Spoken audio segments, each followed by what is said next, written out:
welcome to the second grade Math Dive in 5 focused on money, solving 1 and 2-step real-world problems. I'm Shanna. And I'm Bailey. Thanks for joining us.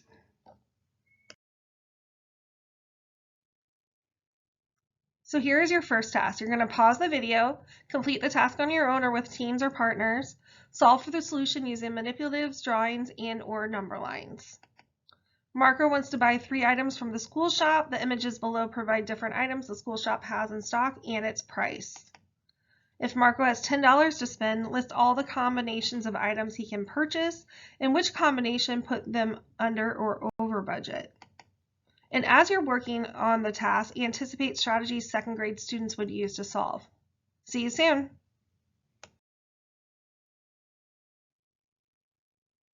So here's the progression with BEST. In first grade, they skip counted using 2s to 20s and 5s to 100s within 120, identified coins, used coins to make $1, found the value of combinations of coins up to $1 or dollars up to $100, and used those symbols to represent dollars and cents. In second grade, we're combining different coins to find the total value within 100 using drawings, manipulatives, and skip counting. Same thing with dollars.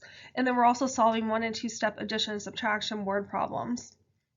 In fourth grade, we're representing and comparing decimals using those same strategies and identifying the number that is 1/10 more, 1/10 less, 1/100th more, 1/100th less, and solving 1 and 2-step addition and subtraction word problems involving decimals.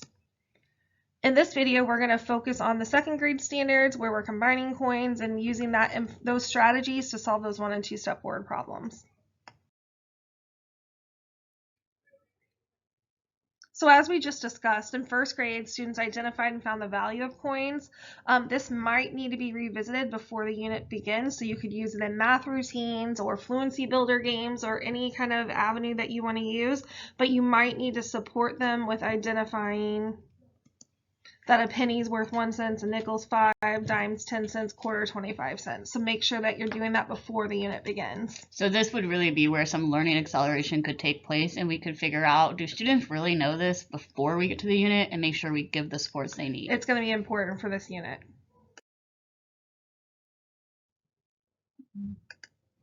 So students will use those strategies, manipulatives, drawings, number lines, and skip counting to find the value of a combination of coins. So you can see 3 examples there. First one has skip counting. The second one has a quick picture where I'm skip counting with it. And then the last one is a repeated addition equation where I'm finding the total value. Here's an example that shows how connections are important whenever we move from one strategy to another. First, we started with the drawing where I'm skip counting on the drawing, then I moved to a number line, and then I moved to that equation. The more connections you make back and forth between those strategies, the more it's going to deepen the understanding of the students. So now we're moving to combining dollars. We're using those same strategies, manipulatives, drawings, number lines, skip counting to find that total value of the dollars. Here are a couple examples. You can see I'm using money, then I moved instead of the money representation to a quick picture representation, but I'm still counting on using that model. Then I'm moving to the abstract where I'm just adding it, and then even just moving to skip counting. Right, so just like we did with the combining coins, it's so important to go back and forth between all these different things, the concrete, the representation, and abstract, to really strengthen those connections. I should not rush to the abstract. That is not my end goal. I can continue to use those models to justify it.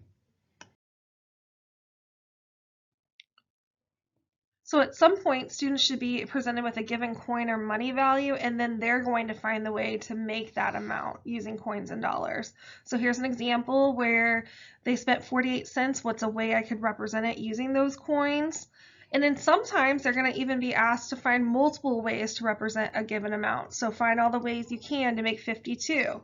Well, I can do 52 ones, 5 10s, 2 1s, 4 10s, 2 5s, 2 1s, and so forth, and really make connections between the different values and why they equal the same amount.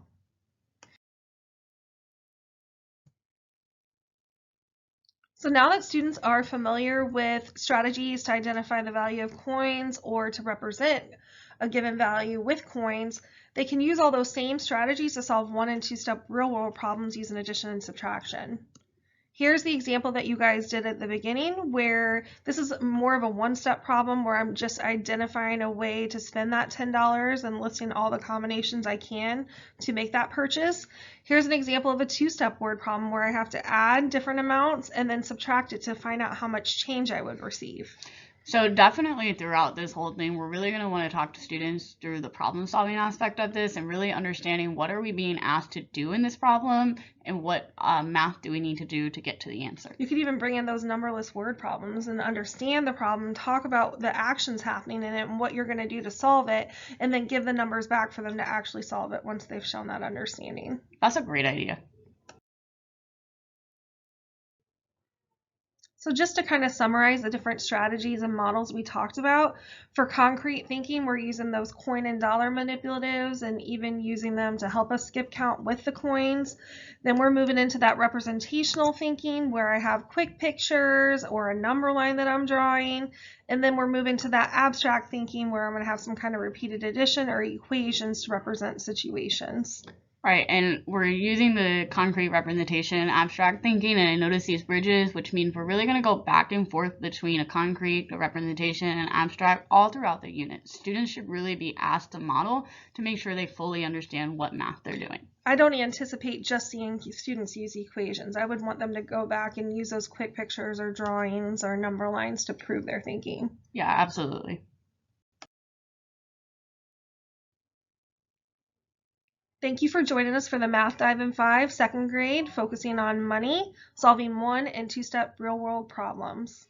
We'll see you next time.